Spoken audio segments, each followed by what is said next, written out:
Part 2 for marketing. Make sure that you, again, maybe you want to make up your own line, but your own outline, but make sure that you take a look, read through both of the templates that I've provided. Many of you may have had advanced marketing wherein you did, most of you probably did, wherein you did a marketing plan there as well. And I'm perfectly fine with using other types of templates and whatnot. But there is information, things in here that make sure you read through that you just have to apply. Again, marketing research, you have to do that. You need to tell me about the economics of your industry, the local economics, what's going on locally, those types of things. You'd be remiss if you were talking about Havre and you didn't read the paper last night that North 40's thinking of leaving the mall and buying the old Kmart building. Things like that are extremely important, and the local impact of economics, college, railroad, those types of things for our area, right? And this gives you lots of other things to look at: product price, promotion, distribution, things we got to talk about, right? Who's the customer is going to be? This was very extremely important. And don't say that, well, I'm going to appeal to everybody. That just, you're going to have a primary target market. There's no doubt about it. If you're a coffee shop, well, who drinks coffee? It's probably more the 30 to 60 year olds that are working. Who's going to buy coffee? A lot of people drink coffee, but they're working, they're fast paced, probably a little above average income. You can probably find things like that, okay, online that will tell you maybe who your customer is going to be. And extremely important. Maybe you're more of a niche. Maybe you're going to be a diesel mechanic for over-the-road trucks. Boom. Okay, who's going to be your clientele then? Well, it's going to be, truck drivers and truck owners. Okay, and you can probably break those down by age and those types of things, right? Look at, it gives you some great ideas there to go through. So please do that. Okay, same thing here. There's a lot of things here that you need to pull out and incorporate. That said, also, remember the 3 generic strategies. I would advise you to choose one of those at the front end and then kind of build your marketing plan around that. Okay.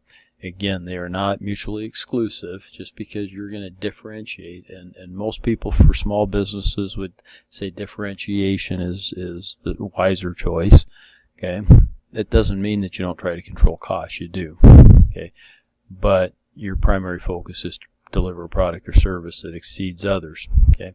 Try to get away from the generic if you can. It's not always possible, but if you can, try to get away from the generic. Well, we're just going to have better people working and, give, superior customer service, on and on and on. Those are all good. There's nothing wrong with those, but it's fairly generic, right? Everybody's going to say that, okay? Cost leadership. What things are you going to do to keep your costs down? How can you do that? Okay. Focus means that you have a niche, and a lot of us in rural Montana may have a niche, right? We may focus on a niche. A little candy store in Phillipsburg, Montana. Yeah, they got a niche. Now their customer base is largely tourists, I would guess. People that are in town visiting and come in and buy candy. Secondarily, they probably have some locals that come in fairly regularly, right? So identify those. What's the focus? The truck driver, or the diesel mechanic, right? That's dealing with trucks. That's very much a niche. Okay, very, very much a niche. You're not doing automotive repair. Maybe you're not doing even farm and ranch types of repairs. You're talking about doing trucks, over the road trucks. Okay, so choose that strategy and then build your marketing plan around that. Okay, a few places to do some secondary research, and please do not feel limited by what I'm going to show you. There are lots and lots of alternatives out there, and please feel free to go out and search for those and find information and share that with me, because I learn a lot of times from students what some of the great things are. So U.S. Census Bureau, okay? And you can see here, maybe search quick facts, and then it's fairly easy to come up with, call it Havre City, Montana, United States. But look at that. I can tell what the population is. It gives me both the U.S. and Havre. I could pull in another city if I wanted to, okay? Gives me a lot of information about the town, about my market, right? Is Havre good enough? Yeah, maybe not, because I may do a wider Hill County, Montana. I may want a little broader. And look at that, it brings them both in. Awesome, okay? But, my market's even broader than Hill County, right? People from Chinook come to Havre all the time, so I may need to talk about that. People certainly from Box Elder, Rocky Boy come to Havre often. That's a big part of our market. Rocky Boy, I think, if I remember right, is included in Hill County. Some of the reservation leaks over into Choteau County, but I think it's primarily in Hill County, and those residents would be there. Okay, so we need to include those types of things too, and we might have geographically a very tight area here, but who we cater to is going to be much broader than that. If you talk to some of the retailers in town at Master Sports, at North Star Athletics up at the mall, some of the food places, and they would tell you that a lot of their business comes from out of town. This may be their primary market, but that secondary market's just huge. In fact, I was looking at, I thought it was kind of interesting that Havre had a relatively low per capita income, but then total retail sales per capita way more than the national average. Well, why is that? I'm guessing that Havre's more of a central location and draws from the rural areas around here. And so Havre itself, based on our population, okay, has high retail sales, but that's because a lot of the people that shop here are from out of the area and aren't included in our population count for Havre itself. You can see it goes down quite a bit when you include the entire county. Okay? It gets to be a little bit closer to that, but we draw from other counties. Big Sandy's in Choteau County, and Chinook is in Blaine County, and a lot of those people do a lot of their shopping here in Havre. Okay? Just to give you some ideas. Another one. You want to know how many cars might go by your business if you have a storefront every single day. Here you go, and I just kind of Googled it. Montana Department of Transportation traffic counts, I think, is what I Googled, and I had to do a couple clicks, and here I am, right? Look at that. On the west edge of Highway 2, so it'd be down by McDonald's, kind of down in that area.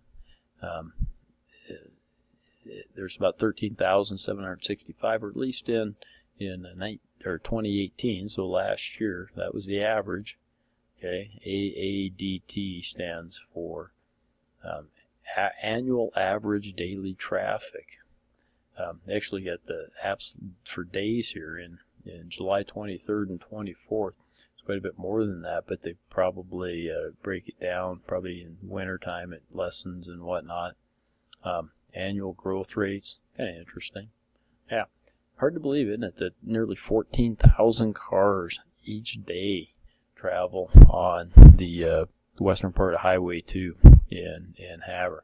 You can see all over town. Any of these blue squares tells you. So no excuse for not knowing if you have a storefront. Some of you may not, right? But if you have a storefront, there's no excuse probably for not knowing what kind of traffic counts are in your area.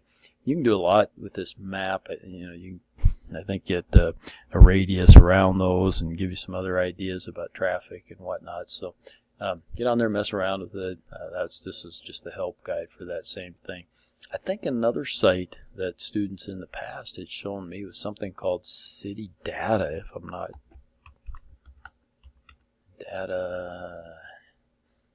sure if that's City Data official site. Cities by category, by state. I think this may have some interesting stuff too, or fairly easy. Again, it gives you the population. There you go. 2014. That's actually fairly recent. Remember, the censuses are only done every 10 years on the even 10 years, so 2000, 2010. So these are estimates. Even if you come here and look at the, this gives you an estimate for 2017.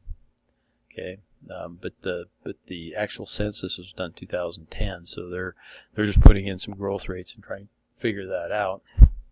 As is this. Yeah, look at that breakdown of males to female. Kind of interesting. Okay, so different sites. Don't be afraid to just go out and look and try to find information. Be thinking about the kind of information that you need to complete that your secondary research, and go out and do some looking for it. Lastly, do not be afraid to call Bear Paw Development. Talk to Joe LaPlante or Ashley. I can't remember her last name. Sorry. Melby, there you go. Talk to them. They help businesses write business plans. Okay? They come in and talk to my small business management class every year. They offer generously to help people with their business plans. This is one area of they have ready access to this data. Okay, they know right where to put their fingers on it. Anything that you might want to know, or lots of things that you might want to know about the market area, et cetera, the demographics, whatnot. In the years that I've been teaching this, I think Joe has said, and he's been there for quite a while, that there's only been one or two students that have ever contacted him, and it's really disappointing to him. Okay, he would love to help. That's what they're there for. That's what they get paid for, not just for businesses, but for students too. This is cultivating that entrepreneurial spirit that's going on. So do not be afraid to go down. In fact, I absolutely encourage. I'm almost tempted to make it a requirement. That you would get a hold of them and have them help you get some of this information. So please do that. Okay, no limit. I just wanted to show you a few spots that are really good for coming up with some of this secondary information, but there's no limit to what you can use in terms of coming up with this type of data. And yes, a lot of data should be incorporated in this marketing thing. Marketing is not just the advertising and promotion. It's a lot of other things. It's telling me about your suppliers, how you're going to bring it in for cost, what costs cheap, et cetera, or quality. Okay, it's all those things incorporated in there. So make sure that you keep it broad. Make sure that you look at, the templates and incorporate more rather than less as you're doing it. I'm going to sign off now and wish you good luck.